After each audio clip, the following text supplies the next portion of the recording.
Yep, okay. So first of all, thank you all for attending our session. AdTech Delhi was my first AdTech, and I fell in love with the conference because I think it is probably one of the few opportunities that not only do you get to bring different parts of the industry together, but I also think that there's a lot that we learn being able to step out of our day-to-day of the rat race from our peers in the industry and also from other parts of the ecosystem. We're going to keep this relatively informal. We did, out of respect for the conference and our audience, we do a lot of prep. And so we've met a few times. So I want to thank the panelists. They're funny. They call me the school teacher because I'm overly organized, as I always am. But we did that because the topic over here is very, very broad, and this idea of the connected customer. And there's really two fundamental parts of the question, and we broke it down. The first is this premise of, the traditional versus the connected customer. Now, you heard this morning by Pradeep that said, if you are between 28 and 35, or if you're, younger than that, you have a very different view of the world in terms of what it means to be connected than potentially anyone over 35. And so the first part of the discussion on the panel that I'd like to start is really about, this notion of the connected customer. Is that even a question? Is there a difference between a traditional and a connected customer at all? Or is that a taken for granted? So if I can start, potentially, I guess, do we want Vishal to take a start on that? Okay. Okay, so, I have a slightly controversial point of view on this. And I think, the fact that we call a customer connected really sort of raises the question in my mind is there a disconnected customer, right? I've been a marketer for about 20-odd years, and I can tell you that I think the customer has always been connected, right? So they may have been print earlier, and when print came on, and when radio came on, so then, the customer got a little more connected. And then once television came on, the customer got again a little more connected. And each of these mediums sort of, I think, brought about their own challenges, which I think all of us as marketers, as publishers, as agencies, have sort of figured out our own, mojo to sort of go out and actually tackle. I think what is different about the connected customer today is, I think we're looking at a completely new avatar of this connected customer right now. And I think what's I think, raising so much of attention about it is because I think for the first time, maybe in the history of mankind, we're actually seeing people getting exposed to mediums as fast as they are, people getting exposed to technology as fast as they are. And that by itself, to my mind, is actually creating, a whole bunch of dissonances, is sort of forcing all of us to relook at a bunch of our own practices, be it marketing, be it as a publisher. So the challenge to my mind over here of the connected customer right now is the fact that there is a lot of disintermediation that is on with a lot of technology. And the pace of that is what is, I think, causing all of us over here on this panel to sort of, lose a lot of sleep in the night. So that's great. I mean, the premise then is, we have a connected universe, and now we got to figure out on how to tackle it. Chandra, do you have a point of view on this? Yeah. So, while I agree with Vishal, from a global perspective, from a more mature Western market perspective, a couple of different things. I think if you break up everything up to television as traditional and digital, it really brought in the whole connected consumer experience. And also, if you really look at India, 1.2 billion people, still 70% of them live in rural villages, small towns, or rural areas. We're talking about a huge number of people who are still struggling to get electricity and who do not have the internet connectivity or the mobile connectivity. Yes, there are 900 million mobile phones, but as Shiv was saying this morning, 600 of them are unique. And then even if you take the 600, only about 100 are smartphones. And the folks in the villages, are they using the mobile phone for anything other than just to talk, right? And are they being influenced? Are marketers reaching to them in any other medium other than traditional right now? So those are the questions I have in my mind. So I'll definitely say there's still a traditional consumer out there, and marketers need to, view them as traditional and reach out to them. It's changing very fast.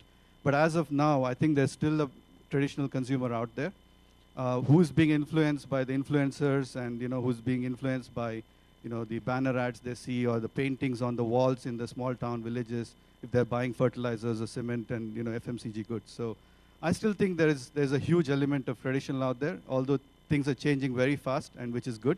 And we'd like to see more connected consumers, but I still think there's traditional out there. So 2 counterpoints there.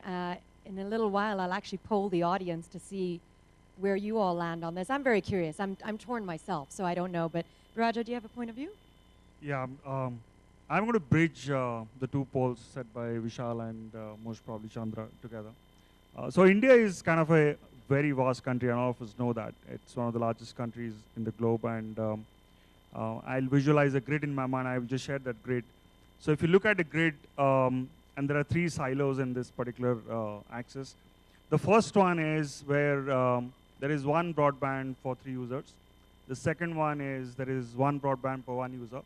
And the third one is there is 3 broadband per 1 user. If you look at the first grid, which is more of the underdeveloped India, is where most of the population lies today. And India, the middle one is more of the aspiring middle class, which is rising up to that particular top towards. And the last one is one which mimics the West and is very, very advanced together.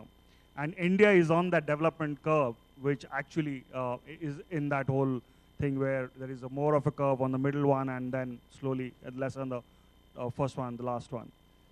So the intention is that the theory is that the slower the economy, the faster the adoption. And I'll give you a typical example of that is a lot of people have TV sets in villages in UP and BR, but they don't have power for around 18 hours a day to run that TV set. Okay, you will have a lot of television programming to reach that, and we call it as the agency point of view as media dark areas, right? So the biggest form of entertainment is the mobile, which has a battery pack. It lasts around 6 to 8 hours, which he consumes a lot of content and stuff. It's a different flip together, saying that there is one constraint in the Indian market, which is a big opportunity towards pushing the consumer to get connected. And that's what we should look at more. So that really connects with Shiv's point this morning, which is really about, in developing markets, mobile, for example, has replaced or substituted for many of the infrastructure deficiencies, I think was the word that he used this morning. And that creates in and of itself a lot of points. So a lot of points really connect with what Shiv had said. So really this idea of many connected Indias, the way we talk about, there are many Indias and not just one India. So maybe it's a combination of 2. Any thoughts, Shailendra? So kind of agree with most of the points that the panelists have made. But looking at this topic from a slightly different lens, and if you step back and ask that question, why is this need for connectedness coming through in a big way? Why is the consumer connected? So on Vishal's point, the consumer has always been connected, right? Man essentially is a social animal, and the need to connect will forever be there. But if you look at the underlying social and cultural trends, right, the family structures are breaking down, social structures are not as strong as they used to be, and we are all time poor, right?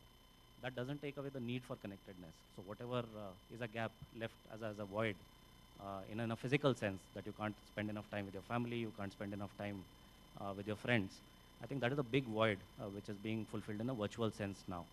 So this need for connectedness, one, obviously it is being fueled by technology, but I still think there's a very strong undercurrent, there's a strong social need which is driving this behavior. Take examples, I'm sure there are a lot of people in this room who will possibly have grandparents who are online now, right? So people who are not supposed to be tech savvy, suddenly you have a grandmom operating a tablet and a smartphone. Why does that happen? Because the family is away, there's still a need to be connected. And if you can't spend time with your family, you can at least spend 5 minutes on Facebook or on Skype doing a video call. So that's one point. There's not a fad. This connectedness is not a thing only for millennials. It is across age and demographic brackets. The second point is from a Lenovo point of view, when we see so much of connectedness, we are very happy. Because we are a device manufacturer, and when you look at 6 billion people on this planet looking to stay connected through multiple devices, not just a PC anymore, there's PC, smartphone, tablet. The television also has become smart. We call it the 4-screen play. So 6 billion people multiplied by 4 devices each presents a really, really large opportunity on connectedness. So both from a brand marketing point of view, also as an organization point of view, I think this is a huge opportunity for us as we see it in Lenovo. Great, thanks.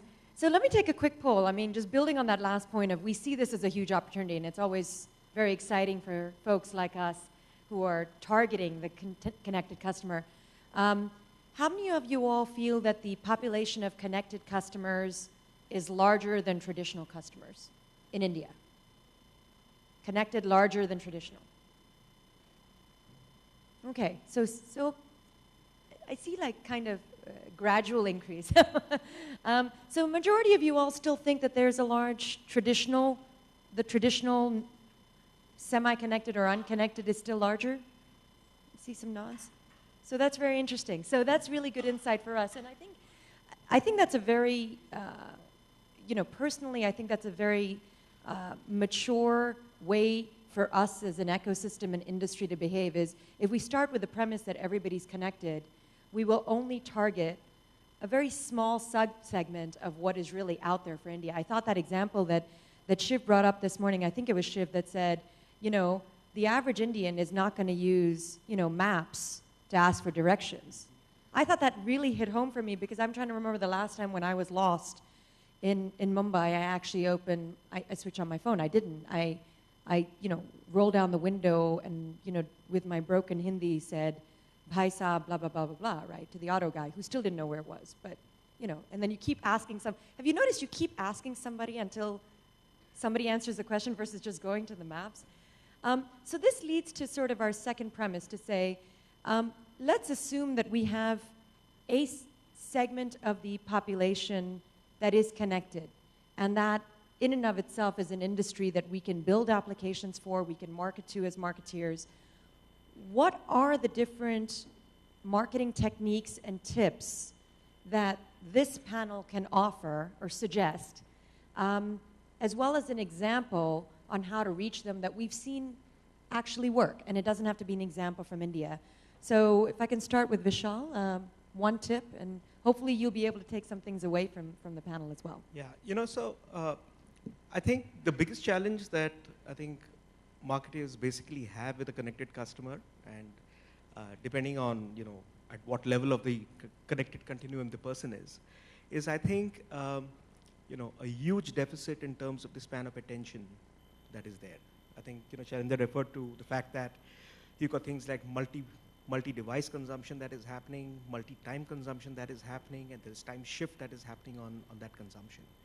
So fundamentally, you're talking about a scenario where you've got nanoseconds and not even 10 seconds left, right? And I think we have seen a lot of marketers, who are sort of addressing these connected customers, generally hone down onto, the theory of doing a lot of innovation and doing a lot of impact to be able to cut through and sort of, get to these customers. So I can talk and go on and on about it. I just want to show you 2 examples. Can we have that AV, please? They are web examples, but they are examples that actually help to answer specific marketing problems.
Right, so those were two examples of two very distinct product categories. One was a high-end device. The typical problem that the marketer had over here was, unless and until I break the seal and get the device out of the box, I'll never be able to demonstrate this particular feature. And that's a problem I think all of us sort of have faced at one point in time or the other. So what happened over here was really all about innovation and virtualization. So you actually created a virtual feel that, frankly, I think worked a lot more for the marketer in this case than using the same amount of money on a CPM buy. Second example was something, at most irreverent. It's a 1 rupee chewing gum, right? And the tagline of the chewing gum is about tongues falling out. And what you just did was take a 1 rupee chewing gum pack and moved it around the screen and had people's tongues actually falling out. Right? The type of impact that would actually create among the set of customers who would be sort of viewing that. And if you can sort of take that and do that across multiple screens, I think is very significant. So I think as marketers, one of the key things we really need to do to be able to tackle this is to appreciate the fact that 10 seconds is down to nanoseconds. You got to grab attention. The best way for you to try and grab attention is to do it with impact and use innovation to ensure that what you're buying is sort of cutting through much more significantly than at any other point of time. Yeah, so connecting with a connected consumer, I think the four key aspects of doing that is first, observe, analyze, plan, and execute. So if I want to look at, when Virginia said, give an example, going back 11 years of doing, being in this business, one of the best examples that came to my mind of something that we've been associated with, although it's a little old, I think it's very relevant and it's one of my favorites, is a brand in the US, which everybody knows about, who use this connected consumer very effectively. And the brand is none other than Obama. So I'm talking about not this election, but in the 2008 elections. Obama's campaign team figured out that based on what they were seeing in social media conversations and otherwise, that there was a need for a change. So change became the mantra. So they leveraged that change as a theme and reaching out to youth as their target audience, and worked across the media, across the different mediums or platforms. They started with building a great website, great campaign website. Obama announced his vice presidential running mate or candidate using SMS or text. He reached out or stayed in touch with his registered voter base using email. And then he used Facebook and MySpace. By the way, they were all in its nascent stage at that time, as social media was just starting to come up. So he used social media very effectively to reach out to potential new voters. And then used display advertising across the board, uploaded a lot of videos on YouTube. And he did all of these at a much higher scale, almost 3 times, 4 times than McCain did at that time. And we saw the end result. So not only did he leverage a very cost-effective medium, but he was able to reach out to his target audience at that time, which was the youth. And they were able to observe the behaviors, and the expectation was change. So the need of bringing in that change was demonstrated across different platforms. So I think that's, to me, is one of the best examples one can give to connect to a connected consumer.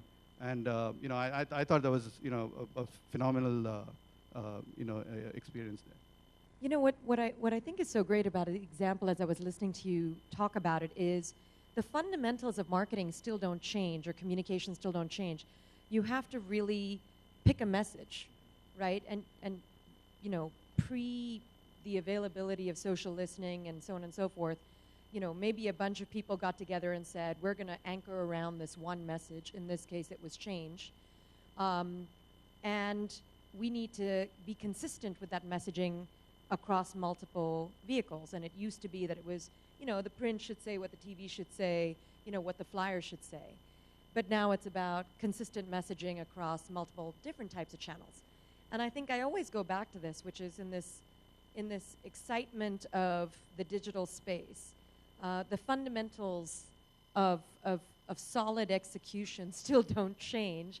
And sometimes I have to catch myself and my team on the excitement of the medium and forget that, what's the message? What's the core consistent message that you're going to hear over and over and over again? And now it's really even more interesting because the dissonance that happens when your messaging is different on your mobile phone to what you see on TV is even more stark, because more likely than not, you're probably watching TV while on your phone, while probably reading the paper and reading your email.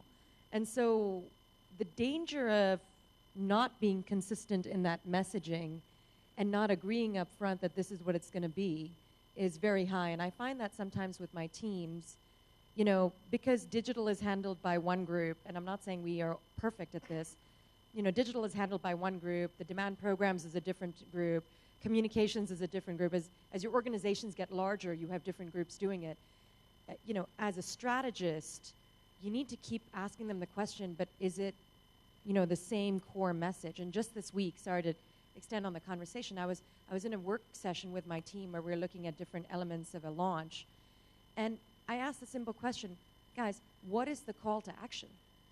And what we discovered is, we had all the databases, we had all the tactics, we had all the creative, it was a global best practice, but the team could not agree on one call to action, and the digital plan had a different call to action of doing something, and the event had a different call to action, and the ad had a different call to action.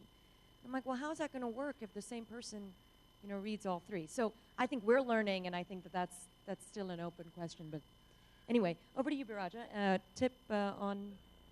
Yeah, so I'll just dwell on how we look at it from the current agency point of view right now.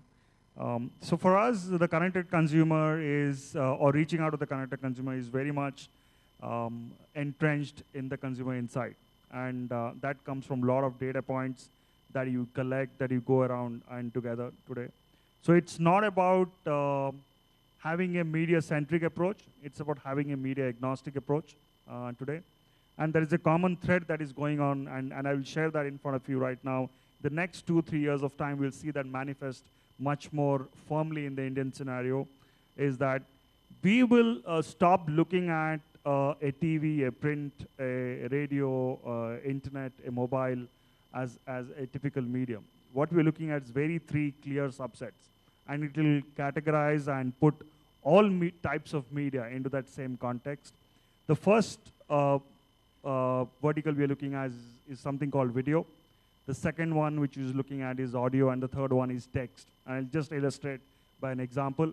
So if you go and look at video and say, for example, reaching on an SECA customer, you will most probably put a higher weightage of video consumed through a tablet and through a smartphone, and put a lower weightage on video consumed through a TV, comparatively. You flip that and try to reach out to somebody who is a more SEC-D kind of consumer. The weightage on video consumed on TV will be much more higher, but it'll still be in that video bracket, the video plan that you're actually trying to reach out. Similarly, on text, look at news consumed on a tablet, news consumed on a smartphone, news consumed on paper today. It will have the same connotations, and it will give you a lot of clarity in terms how the consumers are most probably consuming that form of content or that piece of media together for where his connected is. But it's more about that giving that weightage to that distribution mean of accessing that particular content. And that's the trick today that we believe will solve little bit of or put light into the road ahead in the next 2-3 years point of time. I should put a plug. I've learned a lot from Beerajaah over the last few weeks, and Beerajaah is also an author, and a lot of the concepts that he talks about, I love how he talks in threes, because I think in threes. But many of the frameworks that he was talking about and many of the data points, actually, I think you recently wrote this book, and I got this as a gift from him, so thank you. And so I just wanted to put a plug for your book. And I don't make a commission off of it. I just wanted to.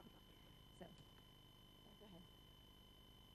Yeah, so big tip from my side, beyond saying wake up, and this is a wake-up call for all marketers and media practitioners in the room.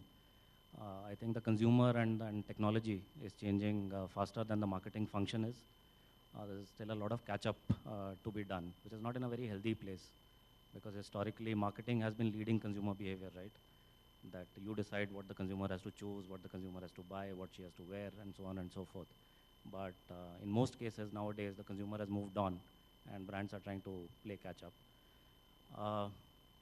Look at the fundamental nature of marketing and how it is changing, and there's a slight disagreement with what Virginia said, that the fundamentals of marketing are likely to remain the same. I think they're changing in a very fundamental way, because the historical view on marketing has been about control, right? It is about consistency, it's about one point of view, and everyone following that. I think that nature is changing, because the nature of the medium, especially digital medium and the social media space, it is allowing for customization, it is allowing for two-way dialogue, it is allowing for one-to-one relationships to build. So the role of marketing is changing from brand control, brand ownership to brand curation, which is allowing the consumer to build the brand. And in most researches, you will now figure out that word of mouth is the number one influencer, apart from advertising or whatever else the marketer is trying to do. Has any brand globally found a formula to crack word of mouth? Not yet. I'm yet to find a good example either globally or in the country. So if it's all about the control residing with the consumer and not with the brand anymore, I think fundamentally the way we look at brand and marketing has to change. Very few examples. I love Google as an example there, because the logo is the most sacrosanct part of any brand, right? That it changes every day for Google. At times they let the consumer decide what the logo has to be. So there are one or two rare examples like this where marketing mindsets have changed, which is allowing the consumer to build the brand. But I think most of us otherwise, whether India or globally, are still playing catch up in a large way. It's still a lot of old broadcast traditional media thinking, which is coming into the new age media as well. I think it's a process of evolution, and till the time we wake up to the power of the consumer, I think some countries have seen that, where democracy has happened because of social media. I think brands more or less will have to follow suit in the near future. Great. So let me summarize, and I want to just use this as an opportunity for you all. I mean, we're certainly not the experts. We're learning as we go. For you to share your own tips or examples of where you've seen connecting with a connected customer work, and also whether you agree or disagree with any of these points. So let me, while you think about that, summarize some of the key tips from this panel on connecting with the connected customer. Number one is, the time is limited to catch their attention, so you really have to focus on impact and innovation, and you heard Vishal give a couple of examples of how to do that. It's very exciting for, I think, the creatives, actually, but I must acknowledge that marketeers are a little slower to adopt and accept, that we should be more innovative and pay for the different idea or the impactful idea, right? So I think there's some learning that we need to do as marketeers. The point that Chandra made, which is about observe, analyze, plan, and execute, and the example around Obama using a common message change across multiple platforms, the discipline and the rigor with which that was executed is something we can certainly learn from for our market, looking ahead. The third example of this idea of, forget all the multiple lingo and the terminology, and don't get overly, overwhelmed by this idea of the connected customer. And oh my God, they're all over the place, all the time, everywhere. Think of it in terms of three simple buckets. It's video, audio, and text. And Beerajaah offered you a framework to really think about how to use this framework to target the connected customer. And if you want to kind of understand that more, Beerajaah can spend time with you after. And then, really the point that Shailendra had was around the fundamentals, and we agree to disagree, which is the fundamentals are changing. I do agree that it's now moving away from control because the connected customer wants to own your brand. And really, what are the implications for that in terms of your strategy and your go-to-market if your brand is no longer yours? Let me offer a fifth tip, from a very sort of scientific data-centric person. I think one of the things that nobody talks about, unfortunately, at our conferences or in our dialogues is about data. And now this idea of the availability of data on your target audience and how we use it to better target the connected customer. And I have to confess, one of my great, I don't want to say disappointments, but when I go to meetings and hear marketeers overseas, the number one topic on most of the agendas for the conferences is, how do you capitalize on the data now available that is generated because of the connected customer to not just create an innovative experience or an exceptional experience, but target them better, for God's sakes. So that you don't, I don't get, the strangest SMSs about, buying homes in Vizag, where I've never even been. Actually, that's not true. I've been there once, but they don't know that because I didn't call anybody when I got there. But, the point is, why is it that we have still not prioritized leveraging the data? And what can we do better? What can, application developers, what can solution providers, publishers, marketeers, agencies do that takes data beyond just reporting it for reporting's sake to send off to the marketeer to prove some kind of ROI so they can use in some corporate charts to say, this 5% of my budget used on digital was a good idea, or whatever, to actually make different kinds of decisions to target better. We're moving to a different stage of our economy where it's no longer just about acquisition and spray and pray, as I call it, and that we need to be smarter about how we use, reach a smarter target. So any comments from the panelists on data? Yeah, so I agree that, maybe all of us are at maybe different stages of evolution in terms of the capture of data and the use of data. I can say from the perspective of us being a publisher, our bread and butter, funnily enough, is not innovation and not those pretty ads that you see, and frankly, not even ad tech at times. It's fundamentally about data. I don't have a single customer who doesn't speak to me because I think most of my customers speak to me because of what we have as data and what we use as data. So it's not that it's data that is there and that is reported out. It's data that is actually used. So for instance, we do things like behavioral targeting, right? Where certain behaviors at a non-Sandin level are actually tracked to create certain behavioral targeting pools.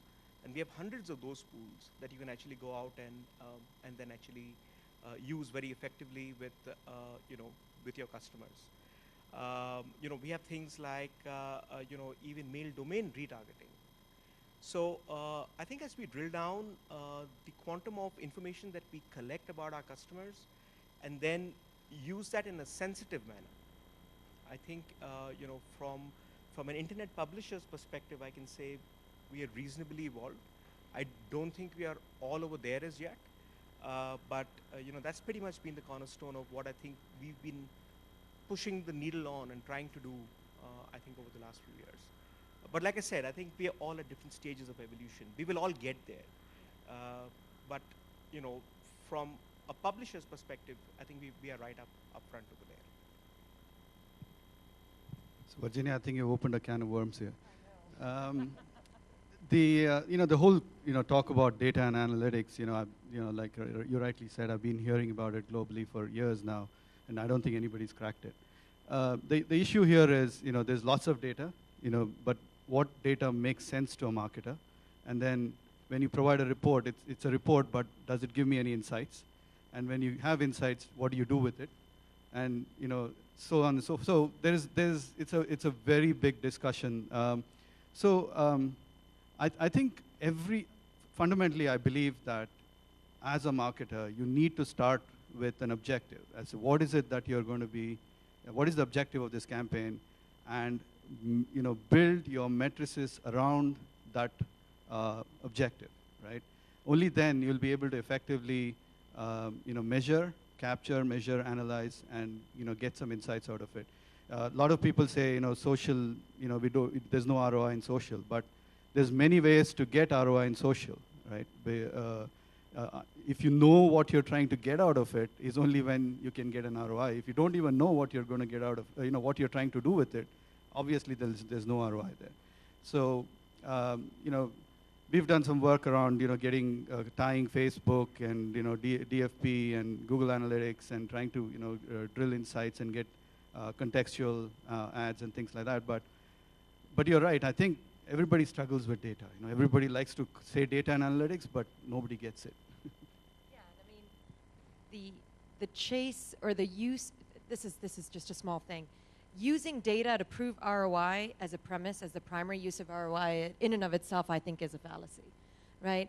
Data is used to better target your customers. If you better target your customers, you're going to get better ROI. If you're going to, because let's all be honest over here, we can make the data say anything we want it to say. So that's the other thing. You have more data, you can make it say anything. So. Yeah, well, my only request to the whole marketing fraternity and the whole ecosystem is that today, I'm talking from the India perspective, forget about the world. You have a lot of good systems in place in the West. I especially, we work with two companies as an agency point of view called QuantCost and BlueKai, where we do a lot of third-party data sourcing to target our customers or retarget our customers much more better. In India, there is a dearth of data right now. So there is no given point of time, there is one single source of standardized data available. So we do campaigns with Yahoo, yes, that's data's there. I do campaigns with Reader for Google, that's data there. There is no one single place, either from an initiative from the marketer side, that no client collects their own consumer data at any given point of time that is lost in the course of time after the campaign goes out, right? So the challenge is to have this whole piece standardized and available for all to benefit. I think we need to all think towards that particular goal, especially from the India perspective, if you want to really, really leverage the connected consumer. Otherwise, the connected consumer doesn't mean to us anything at all, finally. Just a couple of additional comments. I agree with the panel that there is a need to use more data, but I see two big gaps there. One at the start of the funnel, which is essentially data capture. In an India sense, possibly digital footprint is being measured in a good enough way through Yahoo, through Google, etc. But if you look at shopper information, which is data capture at retail, that's a very, very big gap. For example, even within Lenovo, we have 1,000 exclusive stores. We don't capture information online, so that to my mind is a big gap. The second part of the funnel, which is how do you use data effectively for marketing decisions and for brand building. I'm sorry to say this, I know I'm saying this in the geek capital of the world, but that's one part of the problem, that data and insights are being led by people who are more analytics and scientific minded people, and not necessarily people who are experts at consumer behavior and insighting. So marketing is all about a balance between art and science. I think the science part is dominating on that part of the funnel. I think till the time we get the art part in, it is going to be a challenge. So I don't know what helps as a technique, whether it's data visualization or doing more of pen portraits of the reams of data that you get. But the number of presentations that I attend where I get blown away just by numbers is not funny. Try attending a Google presentation or a Yahoo presentation. No, sorry to be saying that to a fellow panelist, but it's just reams and reams of numbers. How do you make decisions just on the basis of numbers? Because marketing is all about, finally it is a softer aspect of human behavior. It's about brand building. Till the time it makes sense for a marketer, I think there's still a big void on that front. So I think from the smiles of the panel and the nods, I think that's a wonderful note for us to end our comments. Let me open it up to questions and comments from you all. And all right, I do have a mic over here, so just going to go with the first person, second there, third there. So I heard a lot of interesting comments on connected consumer. I think one piece which I would have loved to hear from the panel was around this whole thing about user-generated content, which is like a big thing for, I represent Dell. For us, really, we now stop looking at us marketing about ourselves. We try and let our consumers speak on our websites about the great products and services that we provide. And that's one of the way we look at marketing from our end. So we'd love to hear more from the panel on that. The user-generated comment, I think you had brought up about the brand being in the hands of the customer. So do you have a comment? So I think there are a lot of studies on this, and particularly with respect to India, the theory is that UGC doesn't work at all. because we tend to be shy by nature. We don't like us being put on the stage. So people making videos of themselves, or I think we've reached a stage where we're comfortable sharing online, which is comment on reviews on something that you bought, you would want to share through a picture possibly. But the true magic of UGC happens with videos, which most Indian studies are proving that it doesn't work very well for the Indian consumer. So you may try and artificially trigger videos like Hero did very successfully, right? You sing the song, which is Mujh Mein Hai Hero, and put your clip online, and we'll make it into a final TVC. There are a few examples, but most of them end up looking crafted. It's not pure UGC. It is some user-generated content, then the brand manager steps in to make it a glossy video and shares it with the rest of the world. So I think there are 2 points of view of that. My personal point of view is that it doesn't really work. Brand building in terms of sharing word of mouth, good reviews, bad reviews of a brand is definitely on, but not necessarily in terms of